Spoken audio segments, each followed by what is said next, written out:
Hello, YouTube world community. This is Kenny Jenner Chen, and today's topic, Resilience After Tragedy, Lessons from the Book of Job. For 40 years, I've been wondering why tragedy happens to innocent people. Why do bad things happen to good people? There are countless stories. The incidents go from tsunamis and earthquakes, wiping away thousands of people.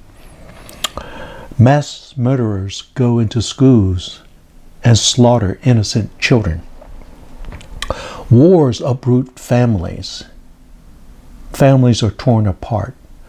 Collateral damage kills thousands. DUI drivers kill promising young people. So the list just goes on and on. Is life fair?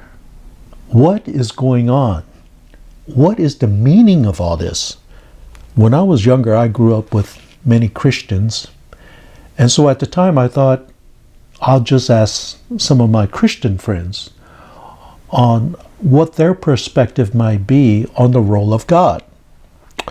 For example, I asked them, if God is all powerful, and if God is all good, and if God is all knowing, then when you put these three combinations together, why didn't God intervene to prevent disasters or to stop murderers? It just didn't seem right that innocents die. So their answers were always something like this. The mysteries do happen. There are reasons for why these mysteries happen, but it's not for us to know. At the most, it is a test of our faith. I was never convinced by this, nor was I very satisfied. So now here it is, 40 years later. So I decided to look into the wisdom literature myself. And what I found out was that when it comes to resilience after tragedy, the Hebrew book of Job is precisely where you should start.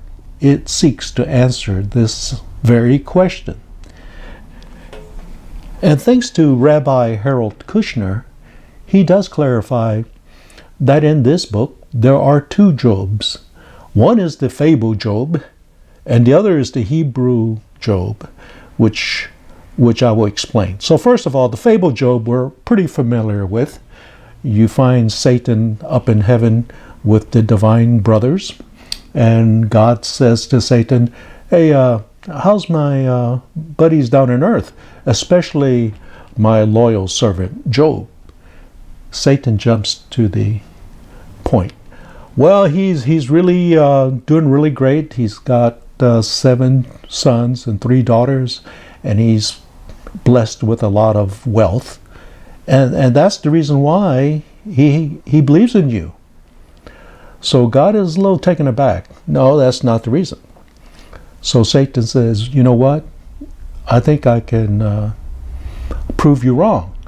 So what do you mean? Satan says, you know what? What if I were to take away all his children and also take away all his wealth? And we'll see if he really still believes in you. So God says, okay, I'll give you a chance to go down there to do just that. So all of a sudden, Job loses all his cattle and all his livestock to robbers. And then all of a sudden, winds blow down his first sibling's home when he was giving a banquet for all his siblings. So Job is taken aback by this sudden misfortune. Yet he drops to his knees and he says, naked I came out of my mother's womb, and naked shall I return. The Lord has given, and the Lord has taken. Blessed be the name of the Lord. So Satan has to go back and admit that Job is pretty faithful. He retains his faith in God. God is very happy about this. But then Satan says, but if I were to inflict his body with sores and scabs, to bring upon him suffering, I don't think he'll still believe in you. He's only believing in you because of his self-interest. God said, I don't know about that. You've taken away a lot and he still believes in me. So they make another bet. This wager this time sends Satan down there to inflict these scabs. And he does. Job all of a sudden is feeling the pain. It's so much so that his wife is taken aback and appalled and says to Job, are you still maintaining your integrity? Curse God and die. But Job amazingly rejects his wife's advice and reproaches her. Shall we receive good from God and we shall not receive evil? So the fable ends with God rewarding Job with 7 new sons and 3 new daughters and newfound wealth. So this fable is a way of testing one's extreme belief in faith. So resilience will come if you keep your faith in God. Job doesn't even question why. He's totally obedient. What a servant. But what about a real person? Wouldn't he be angry and outraged by such punishment for nothing? On top of that, wouldn't he be a little bit suspicious of a petty God? Of a God that's playing games with him by wagering a bet with Satan? So this is where the other Job comes in, according to Kushner. And these are chapters 3 to chapters 41 in the book of Job. So this is the angry Job in the Hebrew Bible. The Job that confronts God and asks the fundamental questions. God, I am innocent. Why this punishment? Why this suffering? What are you doing? So this is really the problem of divine justice, or what we call Theodicy. And that is the question of why bad things happen to good people. That is, if God is, again, all-powerful, all-knowing, and all good, then why doesn't God stop things from happening to good people? Why doesn't he prevent natural disasters? So the Hebrew Job is angry, and rightly so, and he needs to confront God. Answer me. What did I do wrong? If I have sinned, then tell me how, and I can therefore correct myself, but you must let me know. You must not punish me without letting me know. So while Job is suffering from these unbearable sores and scabs, 3 friends descend down to commiserate with him. These 3 friends are Eliphaz, Bildad, and Zophar. They all come with the preconceived notion that Job must have done something wrong because God knows everything. So their idea is that God surely would not punish Job for nothing. So both these 3 friends, Eliphaz, Bildad, and Zophar, assert that God is part of divine justice. That means God rewards good and punishes evil. God does not destroy the righteous, nor does he reject the blameless. God does not pervert justice. Come clean, Job. Appeal for his mercy. Job thinks, yeah, I'll appeal for his mercy, but not because I did anything wrong, but I will appeal for my innocence. I will appeal that maybe he made a mistake. I will say maybe there's an injustice done here. So Job protests that besides, God doesn't always reward those who do good. What about all the evil people and the wicked who live on to prosper and they grow wealthy, and evildoers get away with crimes and are never punished? So where this is going is sort of an impasse. Job is accusing God of injustice. His friends are assuming Job to be guilty of some sin and urging him to plead mercy before God. So the argument grows tense. Eliphaz blurts out, and this is, by the way, a very amazing piece of work and very detailed. And I'll just kind of paraphrase some parts, but just to let you know, Eliphaz says, "Your sinfulness dictates your speech, so you choose crafty language, thereby subverting piety, by venting your anger on God and playing the hero against the Almighty." Eliphaz then adds another tactic, accusing Job of being a bad person. "You gave no water to the weary, and you withheld food from the hungry. Though you were a powerful man owning land, you sent widows away empty-handed and broke the strength of the fatherless." Job replies, "What are you talking about? My reputation is impeccable. Old and young, high and low gave me respect. Everyone spoke well of me, and those who saw me commended me. Because I rescued the poor who cried for help, the fatherless who had none to assist them, the one who was dying blessed me. I made the widow's heart sing. I was father to the needy." So Job and his friends finally reach a point where they're no longer able to connect. They're crisscrossing, and Job criticizes his friends as miserable and worthless windbags. They, in turn, are appalled by Job's arrogance and impiety bordering on the blasphemous. So suddenly, out of the whirlwind, God speaks directly to Job at last. God's voice. "Who is this who obscures counsel, speaking without knowledge? Where were you when I laid the earth's foundations?" God speaks forcefully of creating the natural world on earth and making sure it is populated by plants and animals. With procreation, God discusses the complexities of the world, running it as difficult. You think it's easy? But he does not answer Job's question. What did I do wrong? Yet Job is overwhelmed and in awe of God's presence. This angry Job submits humbly after all. It's almost like whether you question God or not, when you finally see him in person, you are overwhelmed. So what happens? You don't forget the question that you had. So what is the message here? Did biblical writers deliberately remain vague about the problem of divine justice? Are they evading this question of why bad things happen to good people?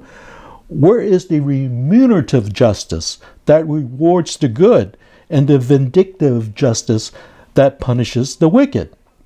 Is Job left in the fog on purpose? What did he do wrong? And is he satisfied by just being in the presence of God after all? So did I miss something? Are we not supposed to ask? So again, maybe this leads again to why a lot of biblical people start talking about this suffering is a test, or this is mysterious. However, Rabbi Harold Kushner does note that if God is just cowering Job, then this is not good. Who would want to worship a petty and arbitrary God? So to Kushner, God does bring up 2 points that are kind of an indirect way of answering Job's question. And so in the dialogue where God speaks of what he has created, he talks about Behemoth and Leviathan. And these are creatures even that are difficult to control, even by God. Kushner believes that this Behemoth and Leviathan are metaphors for why bad things happen to good people. So what is Behemoth? Behemoth, to Kushner, is the acquisitive, selfish instinct that we are all born with. And we could use it to do good or pervert it to do evil. But Behemoth exists as a prerequisite for man's free will. And so, in other words, if we did not have free will, we might have a perfect world We might be all obedient to God, but then you wouldn't have goodness. So goodness is only manifested when we have the freedom to choose good over bad. God's dilemma of free will and the possibility of evil leaves scope for human action. So we still need human action to build a proper society. On earth, humanity must interpret and apply the divine laws. So what does this say about our role with God? It means that yes, God is there, but yet we must work to provide for our own. Remember this phrase? God helps those who help themselves. This is not a biblical phrase, but is from the ancient Greeks, who emphasized that self-initiative and responsibility is important for a humanistic philosophy. Human beings must fashion a benevolent society with an inclusive governance for all. Now, what is Leviathan? Leviathan is the primordial force of chaos that caused calamities. Again, droughts, earthquakes, floods, hurricanes. In other words, the laws of nature are generally self-regulating, tending toward balance, but sometimes randomness causes disasters to strike. For example, genetic mutations and diseases can afflict both good and evil people alike. So Kushner imagines God trying to explain to Job his loss and suffering this way. It was the Sabaeans and Chaldeans choosing avarice and wickedness who robbed you of your property. Gale force winds and fire destroyed your child's home, killing them all. Your scabs and boils, unbearable diseases, they happen to all of us, whether good or bad. With Behemoth and Leviathan lurking in the background, anything can happen, whether to good or to bad. Yet Job is finally comforted in the sense that he believes God has not abandoned him. And it is his faith in the ultimate goodness of God that confronts him.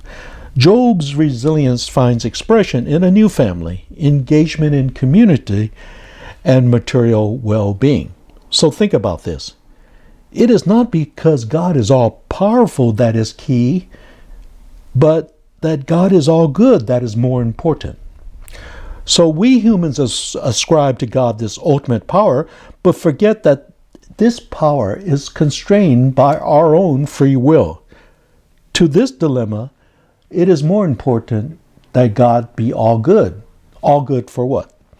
For example, according to Kushner, after the tragic death of thousands from a natural disaster or in the wake of killings, Kushner argues that God is the enabler that gives humans the amazing resilience to comfort and to help rebuild and relive and to help others with compassion.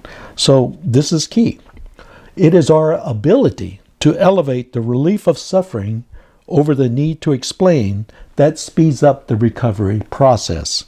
Through love and compassion, individuals cooperating together as a community rediscover the power of resilience to rebuild and to live again. So I hope that the wisdom of the Hebrew book of Job helps us understand why bad things happen to good people. So whether you're religious or not, these are valuable perspectives to think about how to cope with tragedy. When bad things do happen, blaming God or any ethereal force will not get you very far. So after a mass murder, it is this evil act of a person that we must address. After a natural disaster, communities must come together. So there's meaning in coming together. There's meaning in being able to come together as strangers to help one another. To survive an individual tragedy, we need the support of family, friends, and community. Their love and compassion will help us get past the anger, grief, guilt, hurt, and loss. Asking ourselves over and over what I could have done differently to have prevented this tragedy is unanswerable with any degree of satisfaction. How we cope with disaster will open up new avenues of meaning and purpose. So resilience after tragedy is what I was trying to look into. The reasons now we understand is natural disasters, it's human evil. And as the fog lifts, more important is how we cope. And there is new purpose and meaning if we allow it. So let me conclude with just some uplifting examples. Candace Lightner, after a DUI driver kills her 13-year-old daughter, channels her outrage into a compassionate crusade to save lives with Mothers Against Drunk Driving, or MAD. Juan, a generous and good person and young entrepreneur, loses his left arm in an industrial accident and then loses his business due to overexpansion. He immigrates to a new country to restart his factory, but gets hit by a bicycle, leaving him a quadriplegic. Yet through all these ordeals, he is resilient, finding meaning in life through the compassion and loyalty of his loving wife, friends, and family. And recently, Allison Parker, shot to death while on air, is a tragic loss, and her grief-stricken father, Andy Parker, will honor her memory by rallying America to finally pass effective federal gun control legislation. So there are so many stories of resilience after tragedy. I'm sure you have some too, so if you do, just let me know your personal stories. Again, finally, resilience after tragedy. Let's support those in need. Let's all find new purpose and meaning by helping others. I think resilience renews the hope of the best of our human community. And as far as God is concerned, we do hope He's out there, but despite it all, we will be able to survive if we have the love and compassion to help one another. Well, I hope this has been useful for you. I know it's been long, but give it a thumbs up if you like it. Thank you so much.